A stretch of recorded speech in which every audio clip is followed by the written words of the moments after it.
A widely debated topic in the LEGO castle community is whether you should use yellow or the more realistic flesh tone heads for your LEGO castle world. Today I want to explore these options, give some pros and cons of each of them, and then wrap it up with my personal thoughts. Now obviously a big difference is their style. Flesh tone heads are meant to have a more realistic look, so not only do they use more realistic looking colors, but the facial expressions tend to be more detailed and more realistic as well. On the other hand, yellow heads tend to give off more of that classic LEGO feel, and they almost give off a sort of cartoony vibe. I tend to notice that people who are more into LEGO's original castle IPs are oftentimes drawn to the classic yellow heads, while people who might be more inspired by Dungeons and Dragons or Lord of the Rings for their fantasy world are often more keen to using the flesh tone heads. Now a huge factor we need to talk about is the availability and pricing of these options. There's a huge variety of yellow heads available from LEGO's own Pick-a-Brick service that usually go for around 30 cents a piece. Now there's a few flesh tone heads on there as well, but there's a lot less variety. The only other option here is Bricklink, but the yellow heads start at around 30 to 40 cents a piece and the flesh tone heads start at around 80.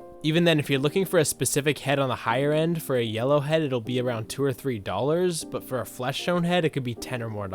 This just means if you're looking for a wide variety of facial expressions for a large group of figures, you're probably going to be paying around 2 to 3 times as much for the flesh tone heads. Now obviously if you're working with a smaller amount of figures for your fantasy world, it might be pretty doable to get a wide variety of the flesh tone heads for not too much. One disadvantage that can apply to either color of head is that some torsos have printing that doesn't match the skin color of the head you want to use. This is especially a problem for flesh tone heads because obviously the LEGO Castle line always had yellow heads, but this can be a problem for yellow heads as well. One thing you can always do is cover up the printing with a beard or hood, or in some cases you can add matching arms or a matching cape to kind of make it look like an undershirt or an extension of a cape. One final disadvantage that I want to talk about with flesh tone heads is that a lot of them come from licensed themes such as Star Wars or Harry Potter. This can make some characters' heads very recognizable, which can sometimes throw people off when looking at a custom figure. Now what I would love to see as a solution to make a variety of flesh tone minifigure heads more accessible would be for LEGO to either release some sort of minifigure parts pack with a variety of expressions